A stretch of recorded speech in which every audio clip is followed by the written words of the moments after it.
যুক্তরাষ্ট্র যে মধ্যপ্রাচ্য ইস্যুতে সবসময় ইসরায়েলের প্রতি নমনীয়তা দেখায় সে বিষয়টি আবারও প্রমাণ করলেন মার্কিন নতুন প্রেসিডেন্ট ডোনাল্ড ট্রাম্প। ফিলিস্তিনের গাজা উপত্যকায় ইসরায়েলের প্রধানমন্ত্রী বেনিয়ামিন নেতানিয়াহুর আগ্রাসন বন্ধে বড় ভূমিকা পালন করেছেন ট্রাম্প। তবে ইসরায়েলিদের বাঁচাতেও মরিয়া নতুন মার্কিন প্রেসিডেন্ট। হোয়াইট হাউসের চেয়ারের প্রতাপ কিংবা মার্কিনীদের তেল আবিবের প্রতি ভালোবাসা যে কোনো বিশেষণই যেন কম হয়ে যায় যুক্তরাষ্ট্রের প্রশাসনকে নিয়ে। হোয়াইট হাউসের ওভাল অফিসে বসেই সদ্য সাবেক প্রেসিডেন্ট জো বাইডেনের নেওয়া বিভিন্ন সিদ্ধান্ত বাতিল করলেন ট্রাম্প। সেই সাথে ইসরায়েলিদের ওপর থেকে মার্কিন নিষেধাজ্ঞাও প্রত্যাহার করলেন যুক্তরাষ্ট্রের ৪৭তম প্রেসিডেন্ট।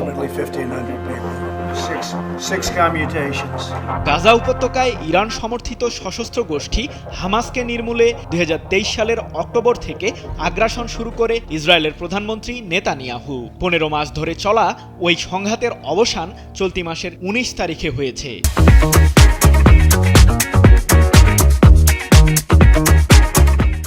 তবে তেল আবিব বলেছে, হামাস যদি আবারও মাথাচাড়া দিয়ে উঠতে চায় তাহলে শান্তি চুক্তি ভঙ্গ করবে ইসরায়েল। এর আগে মধ্যপ্রাচ্যে ইরানের বলয় ঠেকাতে ও যুক্তরাষ্ট্রের কথিত সন্ত্রাসী গোষ্ঠীগুলোকে নিধনে নেতানিয়াহুকে সামরিক সহায়তা প্রদান করেন সদ্য সাবেক মার্কিন প্রেসিডেন্ট জো বাইডেন। পাশাপাশি ইরানের পারমাণবিক স্থাপনাগুলোতে ইসরায়েলের সাহায্যে হামলা চালাতেও ভুলেননি বাইডেন, যদিও সেই হামলার পাল্টা জবাব দিয়েছে তেহরান। তবে গাজায় নিরীহ ফিলিস্তিনিদের নিধনে ইসরায়েলের প্রধানমন্ত্রী যখন বৈশ্বিক সমালোচনার মুখে পড়লেন, ঠিক তখনই কয়েকজন ইসরায়েলির ওপর নিষেধাজ্ঞা জারি করেছিলেন জো বাইডেন।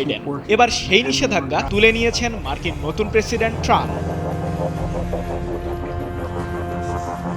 ফিলিস্তিনিদের বিরুদ্ধে সহিংসতায় জড়িত থাকার অভিযোগে গত বছরের ফেব্রুয়ারিতে যুক্তরাষ্ট্রসহ পশ্চিমাদের নিষেধাজ্ঞার কবলে পড়ে ইসরায়েলের কয়েকজন ব্যক্তি ও প্রতিষ্ঠান, যার ফলে যুক্তরাষ্ট্রে ওই ইসরায়েলিদের থাকা সকল সম্পদ ও অর্থ ক্রোকের নির্দেশ দেয় তৎকালীন জো বাইডেন প্রশাসন। সেই সাথে নিষেধাজ্ঞার তালিকায় থাকা ইসরায়েলি ব্যক্তি ও প্রতিষ্ঠানের সাথে মার্কিনীদের ব্যাংকিং চ্যানেলে লেনদেনের ওপরও নিষেধাজ্ঞা জারি করেন বাইডেন। সে সময় যুক্তরাষ্ট্র বিশ্বের চোখে ধুলা ছুঁড়ে দিতে ঘোষণা দেয় মধ্যপ্রাচ্যে শান্তি ও নিরাপত্তা বজায় রাখতেই ইসরায়েলিদের ওপর নিষেধাজ্ঞা দিয়েছে যুক্তরাষ্ট্র। যদিও ওয়াশিংটনের সেই মতবাদ নিয়ে প্রশ্ন রয়েছে। ব্রিটিশ বার্তা সংস্থা রয়টার্সের এক প্রতিবেদনে বিষয়টি নিশ্চিত করা হয়েছে।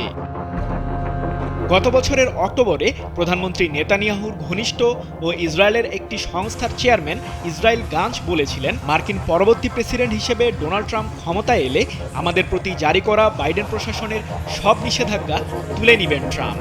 সৃজন মাহমুদ, নিউজ 24।